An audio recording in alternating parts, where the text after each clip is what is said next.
Nicholas Rentas here, mentorsapproach.com. Today's email goes into what do I do when I know I don't want to be doing something anymore, and how do I do it so I can carry on with my life.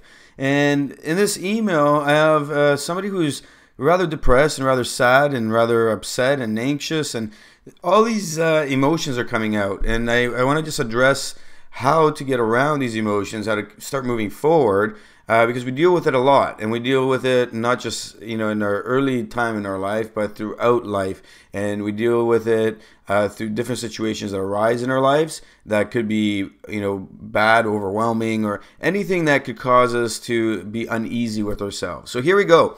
Hi Nikos, I am currently in a tight situation. I am a student in my 4th year of university. Congratulations, you've entered into that last stage. I have come to realize that I do not like what I am doing, nor do I want to proceed with the plans I had. Congratulations, you're being enlightened here. You're growing, and you're learning more about you and what you want to do. This is great news. The issue is that I feel like I have wasted my time. I know you're a teacher who used to teach full time. I was planning on entering the teaching field. However, I have come to regret it. What would you do in my case?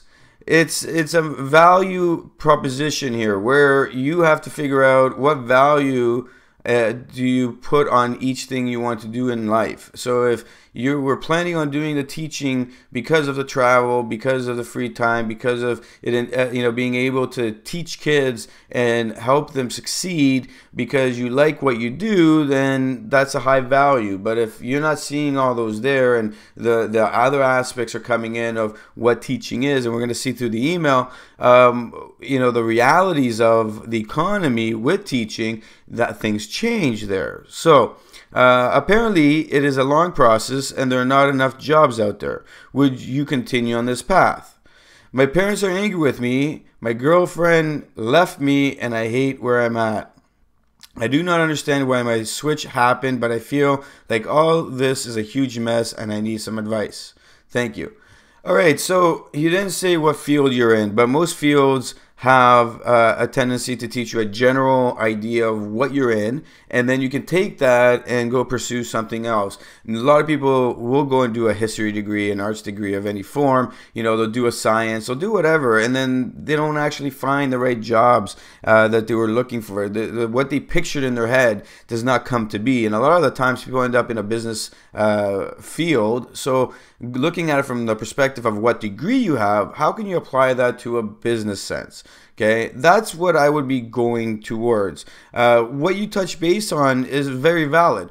Especially in Ontario, and I know like teachers throughout, friends that I have throughout North America, they always tell me there's not enough jobs. In the States, a lot of my friends are like, they don't pay like they do in Ontario. We're blessed to have a system that can pay teachers enough to have a comfortable living and a happy life. However, right now there's too many teachers out there. It's going to take you too long to get that job you're looking for, and it might be 5-6 years of supply work before you find anything. It might be one, who knows. Everybody goes through the process, and some people land the jobs early, some people don't. I'm not going to get into the speculations behind it. Like the fact is that that's the case, and last I heard is they changed the program to 2 years to become a teacher, and that was to slow down teachers from going in and do exactly what they've done with you here, is to make it obvious that if you're going into teaching, you want to teach and you want to be a teacher, and you're willing to commit 2 years, extra years of your life in order to become that much better and that much more committed to become a teacher. Now, when I went through it, I was in that full-time zone. I loved it. It was fun. It was entertaining. However, my passion is somewhere else. And the reality is, I do teach online courses, and the reality is that when I was teaching, it felt like you're either a teacher or you're not. Okay, there's nothing else. You're a teacher or you're not. So when I sat there and I was like, let me teach business, they're like, well, like, how committed are you? That's what I was getting from it. They didn't want to see me get into that. They didn't want to see somebody who has these businesses on the side and is successful, even though they were automated, even though they were doing a great job on their own, and I didn't have to spend a lot of time on them. And I've continued on that path. It's successful.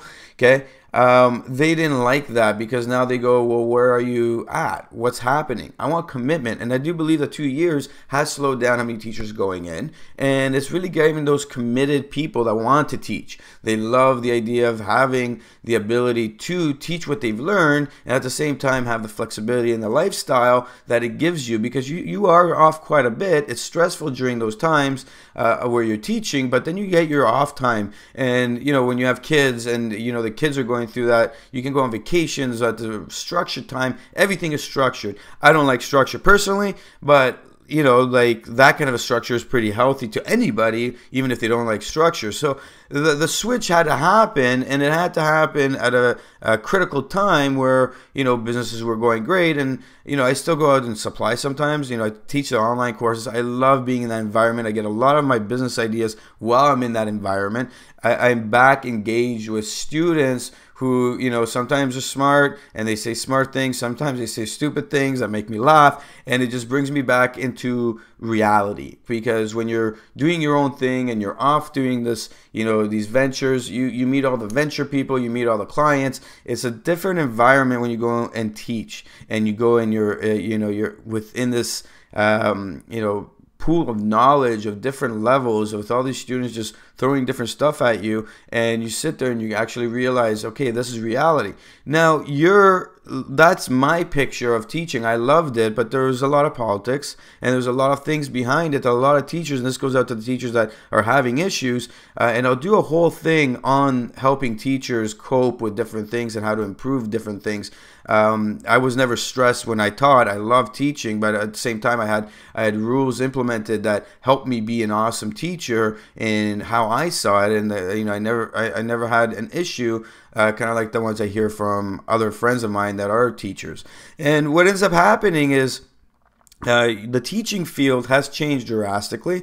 It's going to change even more. I do have a theory on where that's going for another video. But for you right now, and for anybody in your situation, not just if you're going the teaching field, you've come to that realization, I want to do something different, but now I'm stuck. And you don't have to sit there and say, I'm stuck and I'm fucked and I can't do anything and this is it. No, this is a great place to be. First off, you may or may not have debt. Okay, your parents are angry at you. They probably have paid forward at least, a substantial amount, or, you're staying with them at home, or they're looking at your future and what you're going to do, and they're worried you're going to come back into the house and be like, hey, I can't find a job, this, that. And they're trying to push you and say, you were going for a teacher. This is why you did it. Keep doing it. And and parents are usually like, when you say you're going to do something, they want you to do it because their generation did that. Okay, they finished school, they went to work. They finished school, they said they're going to go for this kind of a degree. They finished it, they went to work.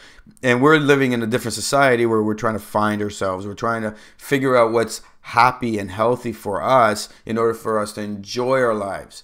And you need to go out and find that. A good business degree would help, but you can take whatever degree you have and start looking for jobs that will assist you in going in the right direction. And when you're in this situation, I can tell you that I've talked to many people that will go out and they'll spend 4 months, 6 months, a year, 2 years working before they actually figure out what they want to do. Some people just jump into an MBA, and that's something that you might want to do, and I would probably do that on a part-time basis.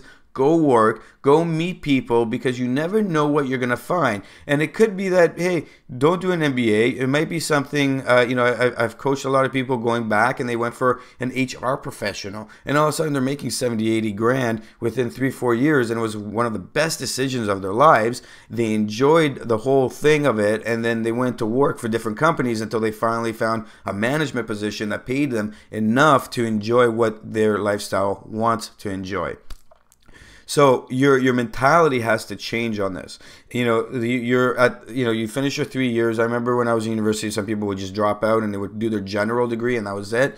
Finish your honors, get it through it. Okay, it's gonna be valid. Like when I started, I never thought I'd have all these sets of letters after my name, but I kept going. Computer science, I never dove into the math side of it. I never went to become a computer scientist, but I use the web development skill set, and I use all the project management skill sets together to do what I do, and I do it well. And it taught me what I needed to know. The teaching, hey, look, I'm coaching, and I love it. I deal with clients because I taught and I was able to maintain myself in how you talk with people, the communication skills, and I maintained it at a level where it kept growing every year that I taught, and I learned how to deal, and it was a great environment because I dealt with students, I dealt with other teachers, with parents, and I dealt with the admin. And quite frankly, it came to the point where one day I was like, okay, the growing has stopped. I need to go do this, this, this. But then it was like, okay, but you have a business, you have this, you have that. There was always something where I just felt like, okay, it's pulling me over there to the business anyways. Let's get going. I enjoy what I do. I love what I do. I've been doing it for over 10 years. Okay. And it's changed as it went. I got into project management. I did different things because the opportunities were there. So what I would do is I would go out to the local chamber. I would go out to local events, startups, meetups, anything like that that's happening in your area. I would go meet all these people, see what is out there to be offered, and see what people are doing. And it could be as simple as a certification that takes 6 months to a year, and bada bing, bada boom, you're in a different area within a year and a half. Okay, and that's how it plays out. I have a friend that we were just talking. He went through a certification process. He was overweight. He hated his life. He hated what he did. He hated everything. He got up and moved to LA. He was just like, I need a change. And, you know, he had some family there, went and stayed. And all of a sudden, you know, we were talking. I'm like, you know, you've lost a lot of weight. You're in the gym all the time. Why don't you become a trainer? And he ended up doing that. He's loving it. He's like, I go into the gym and I train people for a living, and I'm loving it. The money's not what I was making, what I would have been making, but I love what I do because I'm fit all the time. I'm eating healthy, and I'm training people, and I'm teaching people, and I'm helping people grow. So look at it from that perspective. To deal with your parents, you need to just deal with them as an adult. Stop talking about what you want to do. Just get it done. Finish it. You know, maybe apply for the teaching. You know, apply to a school and see if you get in. Have it in the background. And I would start looking for jobs for April when you finish school. Okay, get into a work environment, find a job, and go out and meet people. That is the only way you're going to be able to get your stresses off of you. And, you know, saying that you lost your girlfriend and this, that, you're taking out whatever's happening in your life on everybody else. You're being miserable. You're being negative. Nobody likes that. You're a prime time in your life. You're never going to get the opportunity you have to be around so many girls in a university. So go out, meet girls, have fun, do your thing. The girl, if you really loved her and she loved you, you know, she'll come back. You can figure out then if you're, you know, at the stage where you can have a girlfriend, go ahead, start doing whatever you want to be doing. But focus on your school, focus on having fun, and hit that gym up. You're at the university, hit the gym up. It's the best place to be. It'll get all your tensions off. You make a commitment, an hour a day, no matter what. Even if you like have a test and you haven't studied, you go hit up that gym first, and then you go home and study and get it done. Look at the opportunity that you are in right now and watch how everything changes. You'll be super happy in 6 to 8 months to a year. And this is Nikos Rentas, mentorsapproach.com. If you want a one-on-one and want to just walk through everything, please visit mentorsapproach.com and book an appointment. And what we'll do is sit down and review in detail what's going on in your life and set out exact steps to walk through and do in order to be successful in 4 months, 6 months, a year down the road. Again, my name is Nikos Rentas, and this is mentorsapproach.com. Thank you.